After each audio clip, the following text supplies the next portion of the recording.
What is going on, Jet fans? Matt O'Leary back with another video on this Saturday morning, and I want to talk to you guys about a draft prospect for the New York Jets in round one that I think a lot of people are sleeping on. So it's time to talk some NFL draft, and I'm excited for the 2025 NFL draft. I think there's some really good names who are going to be available for the New York Jets at pick number 7, and names that get brought up a lot for the Jets right now: Mason Graham, Ted McMillan, Tyler Warren, Will Campbell, all some of the most popular picks for the New York Jets in mock drafts right now. I think you can make a strong case for each one of those guys, but there's someone else who doesn't get talked about nearly as much as that group of guys, who I think is more in play than people realize. And for full transparency, I'm not saying that this is absolutely the guy the Jets have to draft that we're discussing today, or that he's my favorite option or preferred route. Honestly, I think of all these guys, I think, Mason Graham and Ted McMillan are two of my favorite options, but I wouldn't be shocked if the Jets went this route or necessarily upset when we get to it. I just think in general, as a collective, we're overlooking how possible it is for this player to be the pick for the New York Jets in the first round. And that's Malachi Starks, the safety out of Georgia. I know, safety in the first round, positional value. You can make that case or make that argument on why the Jets should not go down that road. And I get it. Like I said, is Malachi Starks my 100% favorite option for the Jets? Not necessarily, but the last regime really put zero emphasis on the position at safety under Robert Saleh and with Jeff Ulbrich running that defense. But Steve Wilks and Aaron Glenn, the scheme is very, very different.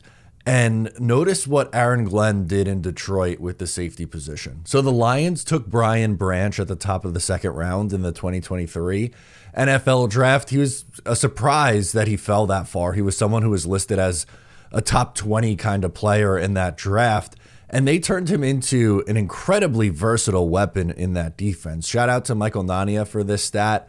This past season, Branch joined only Kyle Hamilton as the only safeties in the league who played 300 plus snaps as a deep safety, 250 plus snaps in the slot, 200 plus snaps at linebacker, and 50 plus snaps on the edge. So Aaron Glenn used Brian Branch as a chess piece that moved all around the defense. Again, he played deep safety, he played in the slot, he played at linebacker, he played on the edge. Very unique kind of player. And when you look at what Starks did at Georgia, he really fits that bill. Here's where his snap counts were at each position over this past season. He played 400 snaps at deep safety, 271 in the slot, 215 at linebacker, 10 at outside corner, and 10 on the edge. He was the only safety in the nation, in the Power Four at least, to play 400 plus snaps at deep safety, 200 plus in the slot, and 200 plus at linebacker. So he kind of fits that Brian Branch mold in how the Detroit Lions used him. Now, looking at what he's done at the collegiate level, he's an elite run defender. He's good in coverage as well. It's not like, it's a box safety and the guy can't cover. No, he's actually pretty good in coverage. He's quick and makes up ground very fast. He's a very short tackler, a physical player. And to be quite honest with you, he would be a really good fit in this defense. I think a lot of people point to the Philadelphia Eagles, and for good reason, because they just won the Super Bowl, and go, oh, this is what teams are going to do in the NFL now. They're going to just build a ridiculously stacked defensive line, ridiculously stacked offensive line. And that very well may end up be the route that the Jets go. And they take an interior defensive lineman in Mason Graham, or they take an edge rusher in the first round, or they take an offensive lineman to fill out their, starting five to play at right tackle. And I would be totally okay with the Jets going that route, because I think it's extremely important to have a strong defensive line and to have a strong offensive line in this league. But I don't think we should put it past Aaron Glenn and company to see a player who is this versatile on the defensive side of the ball. And the Jets need a lot of work on the defense. That's something that they desperately need, especially if you're losing CJ Mosley. You might lose Jamie Sherwood in free agency as well. So linebacker is a sneaky need. Michael Carter in the slot was hurt last year, but he's coming back this year. Having someone who can kind of just roam all around your defense That's something that usually Steve Wilks and Aaron Glenn, just looking at their past history, most recently with Aaron Glenn in Detroit, it's something they put a clear emphasis on. So again, I'm not saying that this is like, oh, this is the only choice that the Jets are going to do, and it's guaranteed that the Jets go this route. It's not. Nothing in the first round is obviously a guarantee.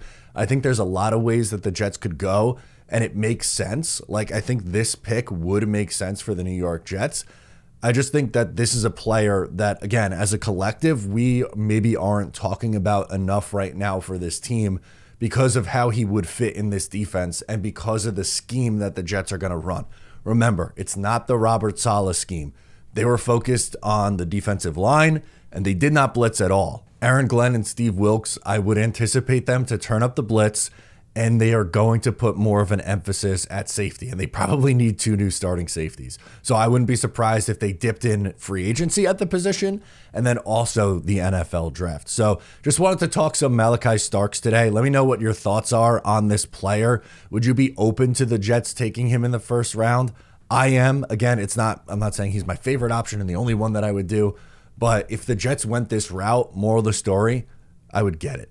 Let me know your thoughts in the comments. I'm Matt O'Leary. Subscribe if you're new, and I'll catch you next time.